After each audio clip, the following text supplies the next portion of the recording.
하나님 나라 백성인 하백 여러분, 하백의 성경 아카데미에 오신 것을 환영합니다.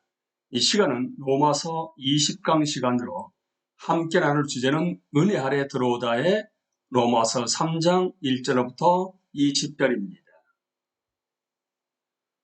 본문 살펴보기. B. 본질상 모든 사람은 예외 없이 죄의 권세 아래 있다. 9절부터 20절은 9절의 수사학적 질문으로 시작하고 19절과 20절의 결론으로 끝납니다. 그 사이에 구조를 갖춘 구약 성경 인용 모음이 자리합니다. 요약 진술, 모든 사람은 본질상 죄의 권세 아래 갇혀 있다.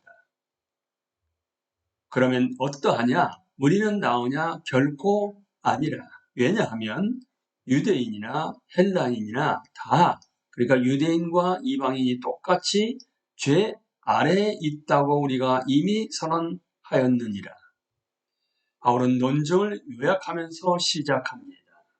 1장 16절 17절부터 바울의 목적은 하나님의 구원이 언제나 오직 아무것도 믿음에 기여하지 않은 자들에게만 주어짐을 증명하는 것입니다.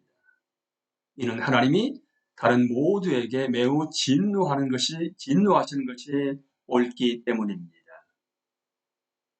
바울은 두 종류의 사람을 생각합니다.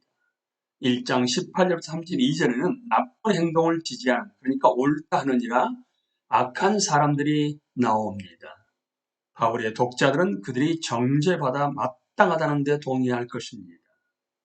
2장 1절부터 3장 8절에서 바울은 나쁜 행동에 반대하는 사람들도 똑같이 유죄라는 것을 증명합니다. 바울은 1절의 질문을 되풀이합니다. 우리는, 다시 말해 본래 문맥에서 우리 유대인들은 나으냐? 바울은 성경을 아는 사람이 도덕적으로 나은지를 묻는 것이 아니라 이들의 처지가 나은지, 이들의 성경 지식이 조금이라도 가치가 있는지를 묻고 있습니다. 성경 지식은 멋진 특권이지만 마음을 변화시키지 못합니다. 왜? 왜냐하면 유대인과 이방인이 똑같이 죄 아래에 있다고 우리가 이미 선언하였기 때문입니다. 구원한 하나님의 의가 모든 믿는 자에게, 그리고 믿는 자에게만 먼저는 유대인에게요, 그리고 헬라인에게 주어지는 이유는 유대인과 이방인이 똑같이 죄 아래에 있기 때문입니다. 로마서에서 처음으로 바울은 죄를 주인 관계로 말합니다. 그리스도께서 우리를 구원하실 때까지 우리는 죄의 권세 아래에 있으며 죄가 우리를 종으로 삼습니다. 왜 사람들이 자신의 불이루어질 일을 막는가? 이들이 죄 아래에 있기 때문입니다. 왜 사람들이 악을 행할 뿐만 아니라 악을 행하는 자들을 지지하는가? 이들이 죄 아래에 있기 때문입니다. 왜 종교인들이 악을 행하는 자들을 판단하면서도 그 자신이 악을 행하는가? 이들이 죄 아래에 있기 때문입니다. 그러므로 우리는 자신을 구원하지 못합니다. 하나님은 우리에게 매우 진노하시며 그분이 진노하시는 것은 옳습니다. 그런데 우리가 이에 관해 할 수 있는 것이 전혀 없습니다. 우리는 죄 아래에 있기 때문입니다. 바울은 이 구약의 세 구절을 인용하는 단락으로 뒷받침합니다. 바울의 목적은 유대인과 이방인이 똑같이 죄 아래 있음을 증명하는 것입니다. 첫째 단락, 죄의 종이란 온 마음이 본질상 하나님에게서 돌아섰다는 뜻입니다. 기록된 바 의인은 없나니 하나도 없으며 깨닫는 자도 없고 하나님을 찾는 자도 없고 다 치우쳐 모두 돌아섰으며 함께 무익하게 되고 그러니까 인자를 행하는 자는 없나니 하나도 없도다. 바울은 세 줄짜리 두 쌍의 인용문으로 시작하는데 시편 14편 1절부터 3절의 헬라 번역을 수정한 것입니다. 시편 14편 전체를 세밀하게 보면 바울이 수정한 인용의 4가지 특징이 눈에 들어옵니다. 첫째, 자신의 발췌에서 바울은 보편성을 8번 강조합니다. 6줄 가운데 4줄은 아무도 없다로 시작하며 2줄은 하나도 없다로 끝납니다. 넷째 줄과 5째 줄에서 바울은 다와 함께를 포함시킵니다. 그가 하는 말은 유대인과 헬라인에게 똑같이 적용됩니다. 둘째, 시편 14편 자체는 단 하나의 예만 있음을 분명히 합니다. 이스라엘 안에 의인의 세대와 가난한 자가 있는데 여호와는 그의 피난처가 되신다. 이름뿐인 이스라엘 안에 참 이스라엘이 있는데 이들에게 구원이 임할 것이다. 이들은 믿음으로 의로운 자들이다. 하나님 앞에서 다루는 결코 없기 때문입니다. 바울의 핵심은 모든 사람은 예외 없이 본질상 죄 아래에 있으며 오직 은혜로 의롭다 하심을 얻을 수 있다는 것입니다. 셋째, 시편 기자가 말하는 어리석은 자 중 많은 사람이 아마도 대부분이 이스라엘의 내부자입니다. 이들은 멀리 있는 이방인이 아니라 그 땅에 거하며 내 백성을 먹는 자들입니다. 넷째, 초점은 마음의 방향에 맞추어집니다. 이들은 하나님을 찾는가 아니면 돌아서는가. 이것은 영광과 존귀와 썩지 아니함을 구하는 자들과 자기를 구하는 자들 간의 차이를 떠올리게 합니다. 그 누구도 은혜로 마음이 변화되기 전에는 하나님을 구하지 않습니다. 그래서 본질상 우리는 인자를 행하지 않습니다. 인자는 2장 4절에서 하나님에게 사용된 것과 같은 단어입니다. 하나님에게서 돌아선 마음은 하나님처럼 인자하지 않은 삶으로 이어집니다. 둘째 단락, 부패한 마음은 악독한 혀로 말한다. 그들의 목구멍은 열린 무덤이요 그 혀로는 속임을 일삼으며 그 입술에는 독사의 독이 있고 그 입에는 저주와 악독이 가득하고. 그 다음 두 쌍은 시편의 또 다른 새 구절에서 왔는데 초점이 마음에서 혀로 옮겨갑니다. 목구멍에서 혀, 입술, 입으로. 마음에 있는 것이 입으로 나옵니다. 하나님이 인자의 등을 돌린 마음은 속이는 말, 독, 저주, 널리 퍼진 악독으로 이어집니다. 악독한 혀는 자기 본의적인 마음의 증거입니다. 시편 14편처럼 여기서 예는 하나뿐입니다. 이렇게 말하지 않는 사람만이 믿음으로 의롭습니다. 이들은 주님을 피난처로 삼고 그분의 이름을 사랑합니다. 이들은 자비를 간구하며 주는 나의 하나님이시니 내 구원의 능력이라고 고백합니다. 이들은 주의 이름에 감사하고 구원하신 그분의 정의를 갈망하는 의인들입니다. 그리고 시편 14편처럼 악인들이 자주 이스라엘 내부에서 발견됩니다. 그러므로 유대인과 이방인이 똑같이 죄 아래 있습니다. 하나님의 인자로 변화되지 않으면 그 어떤 혀도 인자를 말하지 않습니다. 셋째 단락, 악독한 혀는 공동체를 파괴한다. 그 발은 피 흘리는 데 빠른지라 파멸과 고생이 그 길에 있어 평강의 길을 알지 못하였고 그들의 눈앞에 하나님을 두려움이 없느니라 함과 같으니라.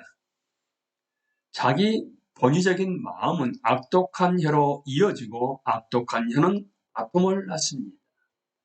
초점은 조화를 깨는 삶의 방향에 맞추어집니다. 아래서 길 그리고 길.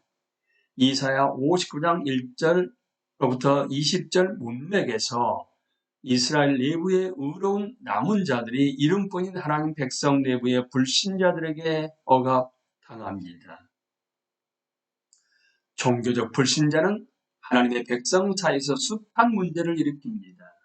시편 36편을 빌려 이 모두를 요약하면 그들의 눈앞에, 다시 말해 악인들의 눈앞에는 하나님을 두려움이 없습니다.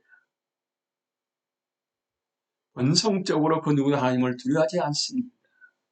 유일하게 하나님을 두려워하는 사람들은 주의 날개 그늘 아래 기하며 주를 알고 마음이 정직한 높고 낮은 사람들입니다. 그러므로 이 모든 인용의 핵심은 구원하는 하나님의 의가 없으면 자기 본의적인 마음과 악독한 혀와 다툼뿐이라는 것입니다. 그 어떤 공동체도 회심하지 않은 마음을 이겨내지 못합니다. 이것은 부패한 바깥 세상과 마찬가지로 성경을 아는 종교인들에도 똑같이 적용됩니다. 유대인과 이방인이 똑같이 죄 아래 있습니다.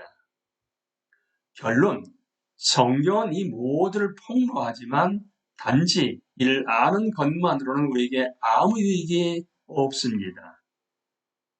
우리가 알거니와 무릇 율법이 말하는 바는 율법 아래 있는 자들에게 말하는 것이니 이는 모든 입을 막고 온 세상으로 하나님의 심판 아래 있게 하려 함이라.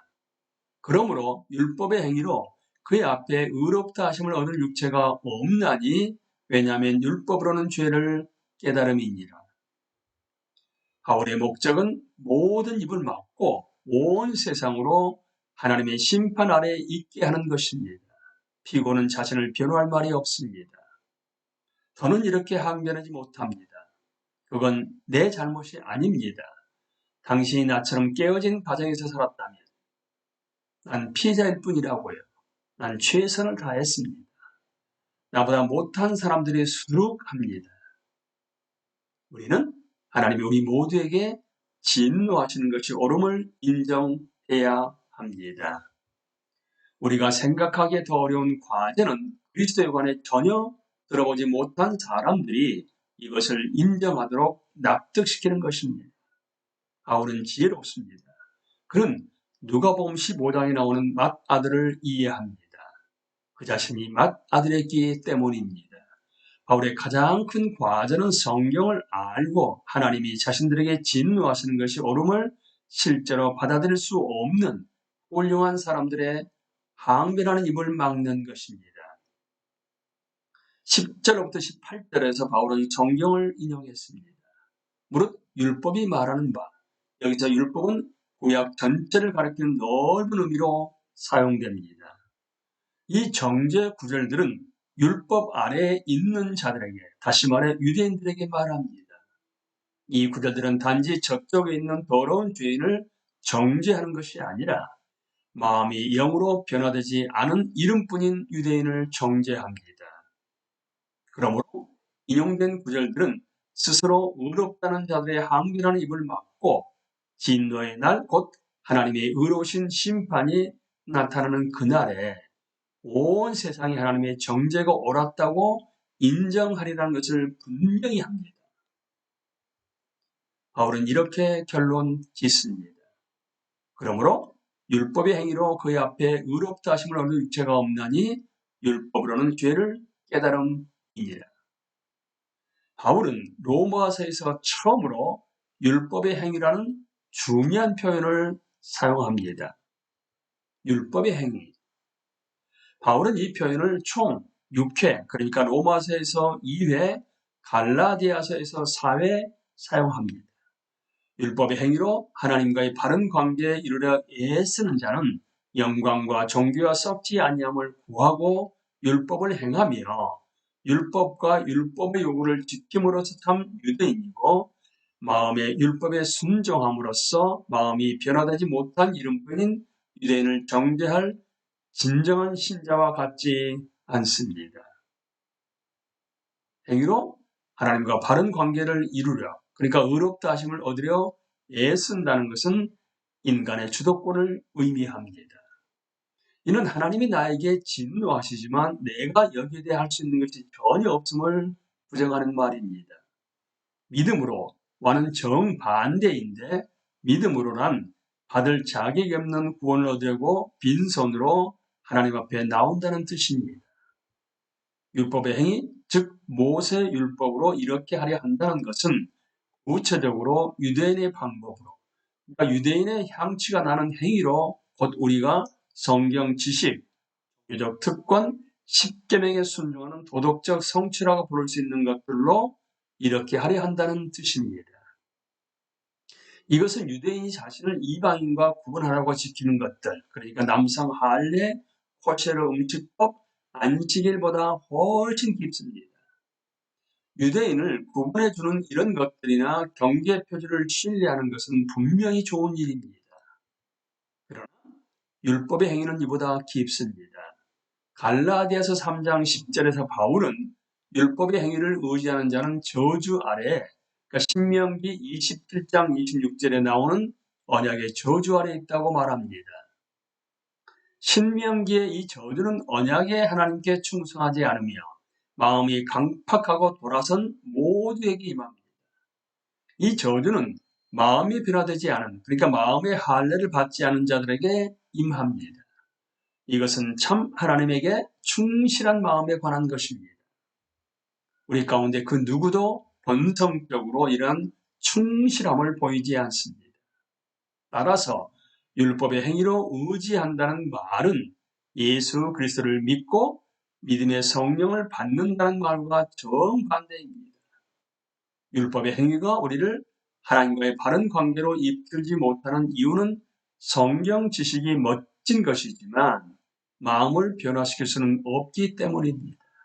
성경 지식은 우리로 죄를 깨닫게 할 뿐입니다. 성경 지식은 부패한 우리의 마음을 보여주지만 부패한 마음을 깨끗하게 하지는 못합니다. 그의 앞에 의롭다 하심을 얻을 육체가 없는 이는 시편 143편 26절에 나오는 말씀입니다. 시편 143편에서 다윗은 자비를 구하고 하나님의 성실과 의로 나를 구하소서라고 기도합니다. 다윗은 주의 눈앞에는 의로운 인생이 하나도 없기 때문에 자신이 심판을 받아 마땅하다는 것을 압니다. 다윗은 하나님이 자신에게 진노하시는 것은 옳으며 자신은 여기에 대해 아무것도 할 수 없음을 압니다. 다윗에게는 의가 전혀 없습니다. 그래서 그는 주의 의로 자신을 환난에서 구해달라고 기도합니다. 그는 구원하는 하나님의 의가 자신에게 나타나기를 갈망합니다.